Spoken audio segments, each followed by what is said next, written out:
Episode 3. நான் சந்தனாவோட கம்பெனியை காப்பாற்ற ஹெல்ப் பண்ண போகிறேன். அதுக்கு முன்னாடி இந்த அசோக்கை கொஞ்சம் கவனிக்கணும். இவனோட மொழியே சரியில்லை. முதல்ல இவனை சந்தனா கிட்ட இருந்து தள்ளி வைக்கணும் என்று முடிவெடுத்தான். ஒரு அழகான பொண்ணுக்கிட்ட தான் இந்த அழகான நெக்லஸும் வந்து சேர்ந்துருக்கு. இல்லை ஹரிஷ்? அசோக் சிரித்துக்கொண்டே கேட்டான். அசோக் சந்தனாவுக்கு வாங்கி கொடுத்த நெக்லஸை பார்த்து உதட்டை பிதுக்கினான் ஹரிஷ். நெக்லஸ் முழுக்க நிறைய சின்ன சின்ன கிறிஸ்டல் கற்கள் ஜொலிக்க, நடுவில் இருந்த டாலரில் 3 கேரட் எடை இருக்கும் அளவிற்கு ஒரு பெரிய டைமண்ட் கல் இருந்தது. அதிலிருந்து ஹரிஷால் கண்ணை எடுக்கவே முடியவில்லை. Dream lover நெக்லஸா? ஹரிஷின் வாய் தானாகவே முணுமுணுத்தது. என்ன சொன்ன? அசோக் ஹரிஷை பார்த்து கேட்டான். அதுக்கு வாய்ப்பே இல்லை. இது ஒரிஜினல் ட்ரீம் லவர் நெக்லஸாக இருக்க கண்டிப்பாக சான்ஸே இல்லை. ட்ரீம் லவர் நெக்லஸ் பிரான்ஸை சேர்ந்த ஒரு ஃபேமஸான ஜுவல்லரி டிசைனரால் செய்யப்பட்டது. அதில் 180 ஹை குவாலிட்டி கிறிஸ்டல் கற்கள், அப்புறம் 3 கேரட்டில் ஒரு பெரிய டைமண்ட் கல் இருக்கும். அந்த நெக்லஸ் உலகத்திலே மொத்தம் 10 பீஸ் தான் இருக்குது. அப்புறம் எப்படி இது அதுவாக இருக்கும்? ஹரிஷ் கேள்வி எழுப்பினான். ஆமாம், இது ஒரிஜினல் இல்லை. அதை மாடலாக வச்சு செஞ்ச ஒரு காப்பி கேட் நெக்லஸ். சந்தனா, உனக்கு அந்த ட்ரீம் லவர் நெக்லஸ் எவ்வளோ பிடிக்கும்னு எனக்கு தெரியும். அதே சமயம் அதோட ஒரிஜினல் ஒன்றை வாங்குறது முடியாத காரியங்கிறதுனால ஒரு ஜுவல்லரி ஷாப்பில் சொல்லி 5 lakh rupees செலவு பண்ணி இந்த நெக்லஸை உனக்காக ரெடி பண்ண. நீ இன்னும் கொஞ்ச நாள் டைம் கொடுத்தனா ஒரு நாள் இல்லாட்டி ஒரு நாள் நிச்சயமாக அந்த ஒரிஜினல் ட்ரீம் லவர் நெக்லஸை உனக்காக வாங்கி தருவேன் என்று சபதம் எடுப்பது போல கூறினான் அசோக். அந்த கிஃப்ட் பாக்ஸை மூடி வைத்த சந்தனா, பரவாயில்ல அசோக், உன்னால் ஒரிஜினல் நெக்லஸை வாங்க முடியாதுன்னு எனக்கு தெரியும். என்ன இருந்தாலும் உலகத்தில் 10 பேர்கிட்ட மட்டும்தான் அந்த ட்ரீம் லவர் நெக்லஸ் இருக்கும். 2 வருஷத்துக்கு முன்னாடி ஒரு ஏலத்தில் தன்னோட காதலிக்காக ஒருத்தர் அந்த நெக்லஸை 30 கோடிக்கு ஏலம் எடுத்ததாக கேள்விப்பட்டேன். அதனால் ஒரிஜினல் நெக்லஸை வாங்க முடியலன்னு நீ கவலைப்பட வேண்டாம். அது மட்டும் இல்லாமல் உண்மையிலேயே இது நல்லா இருக்கு, எனக்கு பிடிச்சிருக்கு, ரொம்ப தேங்க்ஸ் என்றார். சந்தனா சொன்னதை கேட்டதும் அசோக்கின் ஹார்ட் அப்படியே ஸ்தம்பித்தது. என்னது 30 கோடியா? என்னோட மொத்த சொத்து மதிப்பே 35 கோடிக்குள்ள தானே இருக்கும்.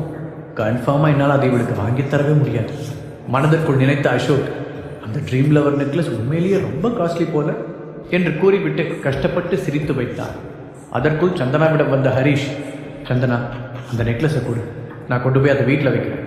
உன்னோட ஹஸ்பண்டாக என்னால் செய்ய முடிஞ்ச ஹெல்ப் அதுதான் என்று கேட்க சந்தனாவும் சந்தோஷமாக, ரொம்ப தேங்க்ஸ் ஹரிஷ் என்று சந்தனா நெக்லஸை நீட்ட, ஹரிஷ் அந்த நெக்லஸை வாங்க கை நீட்டினான். ஆனால் அது அவனுடைய கையிலிருந்து நழுவி கீழே விழுந்தது. அதை பார்த்து ஷாக்கான மாதிரி ஹரிஷ் நடிக்க, அசோக்கின் முகம் கோபத்தில் சிவந்தது. ஹரிஷ், வேறும்னே தானே நீ அதை கீழே போட்ட? அது சந்தனாவுக்காக நான் கஷ்டப்பட்டு வாங்கினது, ஏன் இப்படி பண்ண என்று அசோக் கத்தினான்.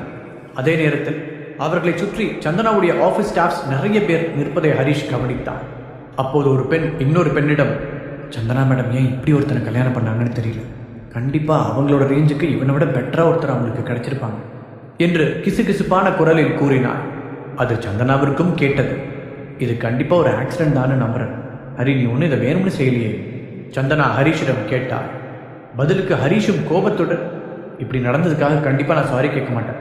சந்தனா, நீ ஒரிஜினல் நெக்லஸுக்கே தகுதியானவர். அந்த அசோக் கொடுக்குற டூப்ளிகேட் நெக்லஸ் எல்லாம் உனக்கு வேண்டாம் என்றார். அங்கே இருந்த ஸ்டாஃப்ஸ் எல்லோரும் ஒருத்தருக்கு ஒருத்தர் கிசுகிசுப்பாக பேசி சிரிப்பதை பார்த்து சந்தனா ஹரிஷுக்கு பக்கத்தில் சென்று, ஹரி ப்ளீஸ், நீ அசோக் கிட்ட சாரி கேளு. இது என்னோட ஆஃபீஸ் பில்டிங். அதோட இன்னைக்கு நான் நிறைய விஷயங்களை சந்திக்க வேண்டியிருக்கு. அதனால் இது ஆக்சிடெண்ட்டாகவே இருந்தாலும் அசோக் கிட்ட ஃபார்மாலிட்டிக்கு ஒரு சாரி கேட்டு, என்னோட ஒர்க் பிளேஸில் இந்த மாதிரி ட்ராமாலாம் நடக்கிறத நான் விரும்பலை, அதுவும் முக்கியமாக இந்த டஃப் டைமில் என்று கூறினான்.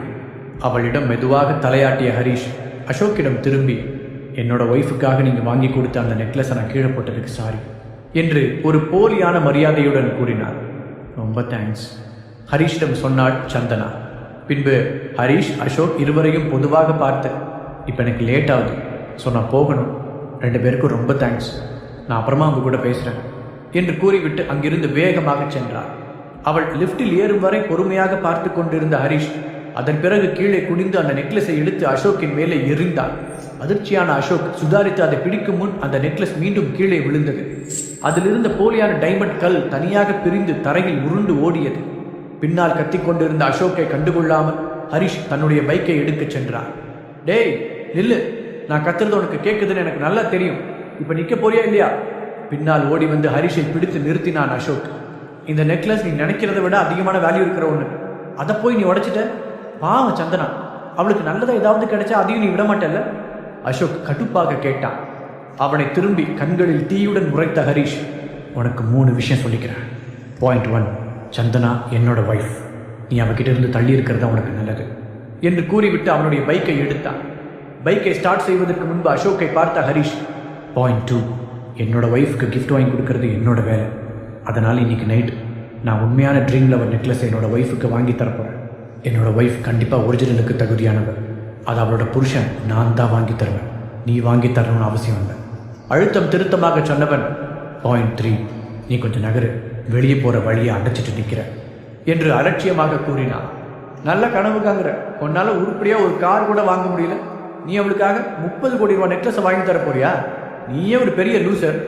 பைக்கில் செல்லும் ஹரிஷின் முதுகை பார்த்து கத்திய அசோக் குனிந்து ஒரு கல்லை எடுத்தான். அதை வேகமாக ஹரிஷின் பைக்கை குறிவைத்து எறிய அது பைக்கின் பின்புறத்தை தாக்கியது. எப்படியோ பைக்கின் லைட்டை உடைத்து விட்டதை நினைத்து திருப்தியாக சிரித்துக் கொண்டான் அசோக். இதனால் கூடிய விரைவில் அவனுடைய வாழ்க்கையில் எரியும் வெளிச்சம் நொறுங்க போவதை அப்போது அவன் அறியவில்லை. சந்தனாவின் ஆபீஸில் வேலை செய்யும் சிலர் ஹரிஷ் உடைந்து போன பைக்கை ஓட்டிச் செல்வதை போட்டோ எடுத்து வைத்தனர். அந்த ஆபீஸ் பில்டிங்கின் டாப் ஃப்ளோரில் அமைந்திருந்த தன்னுடைய கேபினிற்கு சென்ற சந்தனா டேபிளுக்கு பின்னால் இருந்த ரோலிங் சேரில் அமர்ந்தாள். அவள் ஜன்னலுக்கு வெளியே விரித்து பார்த்தபோது அவளுடைய கண்கள் கோபத்தால் சிவந்திருந்தது. இன்னைக்கு எனக்கு முக்கியமான நாள்னு ஹரிஷுக்கு தெரியும். இருந்தாலும் அசோக் கூட சண்டை போட்டுட்டு இருக்கான். அசோக் எப்பவுமே கொஞ்சம் ஓவராக தான் போவான்னு எனக்கு தெரியும். அவனோட கேரக்டரே அப்படித்தான்.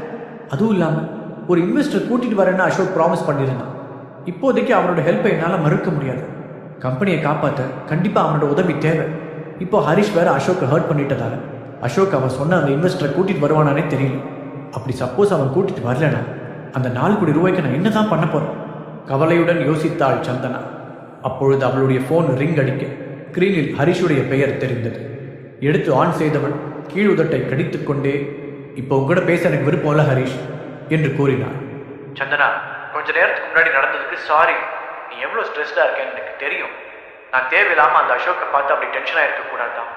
சொல்லப்போனால் அவனா எனக்கு ஒரு ஆளே இல்லை என்றான் ஹரிஷ். ஆனால் அவன் தான் என்னோட கம்பெனியை காப்பாற்றுறதுக்கு இருக்கிற கடைசி வாய்ப்பு. சண்முக ராஜேஸ்வரங்கிற ஒரு பெரிய பணக்காரரை நம்ம கம்பெனியில் இன்வெஸ்ட் பண்ண கூட்டிகிட்டு வரதா அசோக் சொன்னான்.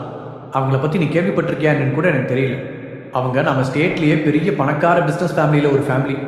அவங்க நினச்சா கண்டிப்பாக இந்த கம்பெனியை காப்பாற்ற முடியும் என்றார். அதை கேட்டு ஹரிஷ் தனக்குள் சிரித்து கொண்டார். இவ்வளோ நாள் என் கூட இருந்தும் என் பேருக்கு பின்னாடி என்ன பேர் இருக்குன்னு நீ கவனிக்கல. அப்படியே கவனிச்சிருந்தாலும் ரெண்டையும் ஒன்றா கனெக்ட் பண்ணி பார்த்துருக்க மாட்டேன். ஏதோ கோஇன்சிடென்ட்னு நினச்சிருப்பேன். ஆனால் சந்தனா, நீ ஒரு விஷயத்தை கரெக்டாக சொன்ன. என்னதான் ராஜேஸ்வர் குடும்பம் திவாலாக போகிறதா இருந்தாலும் அந்த குடும்பத்தில் ஒருத்தன் தான் இன்றைக்கி இந்த ஸ்டேட்டோட நம்பர் 1 பணக்காரன். அவன் தான் இன்றைக்கி அவளோட கம்பெனியை காப்பாற்ற போகிறான். அந்த ஒருத்தன் நான் தான் உன்கிட்ட இப்போ உண்மையை சொல்ல முடியாது. நான் என்னோடய ஒரிஜினல் பேக்ரவுண்டை பற்றி ரொம்ப நாளாக உன்கிட்ட போய் சொல்லிட்டேன். உன்கிட்ட எல்லா உண்மையையும் சொல்கிறதுக்கு சீக்கிரமே ஒரு சந்தர்ப்பத்தை உருவாக்கணும். இல்லாட்டி நான் உன்னை மொத்தமாக இழக்கிறதுக்கு கூட வாய்ப்பு இருக்குது. மனதிற்குள் நினைத்தான் ஹரிஷ். சந்தனா, சீக்கிரமே எல்லாமே சரியாயிடும் நான் உனக்கு ப்ராமிஸ் பண்ணுறேன். இப்போ நீ பிஸியாக இருக்கேன்னு எனக்கு நல்லா தெரியும். ஸோ நான் உன்னை டிஸ்டர்ப் பண்ண விரும்பலை. ஆனால் நான் உங்ககிட்ட ஒன்றே மட்டும் சொல்ல விரும்புகிறேன். ஐ லவ் யூ சந்தனா என்றான்.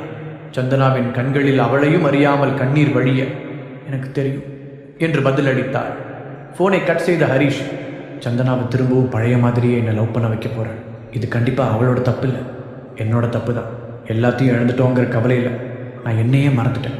ஆனால் நான் இதுக்கு மேலே அப்படி இருக்க போகிறதில்ல. சந்தனாவுக்கு தகுதியானவனா என்னை நானே உருவாக்கிக்க போகிறேன். முடிவு செய்தவன் ஆழ்ந்த மூச்சை எடுத்துவிட்டு அவனுடைய ஃபோனில் 2 ஆண்டுகளுக்கு முன்பாக அவனை வீட்டை விட்டு துரத்தியவரின் எண்ணை அழுத்தினான். நீ கால் பண்ணுவேன்னு எனக்கு நல்லாவே தெரியும்.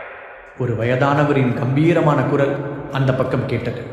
ஹாய் தாத்தா, சும்மா ஃபார்மாலிட்டிக்கு எதையாவது பேசி டைமை வேஸ்ட் பண்ண வேண்டாம். ராஜேஸ்வரன் ஃபேமிலியோட பிரச்சனையை தீர்க்க என்கிட்ட இருக்கிற பணத்தை வச்சு ஹெல்ப் பண்ண முடியும்னு சொல்கிறதுக்காக தான் நான் கூப்பிட்டேன். ஆனால் அதுக்கு முன்னாடி என்கிட்ட 2 கண்டிஷன்ஸ் இருக்குது. ஃபர்ஸ்ட், இன்றைக்கி நைட் 6 மணிக்கு முன்னாடி நீங்கள் எனக்கு ஒரு ட்ரீம் லவர் நெக்லஸை வாங்கி தரணும். 2வது கண்டிஷன், நான் சொல்கிற அசோக்னு ஒருத்தனோட பிஸ்னஸை தெரியாமல் அழிக்கணும் என்றார்.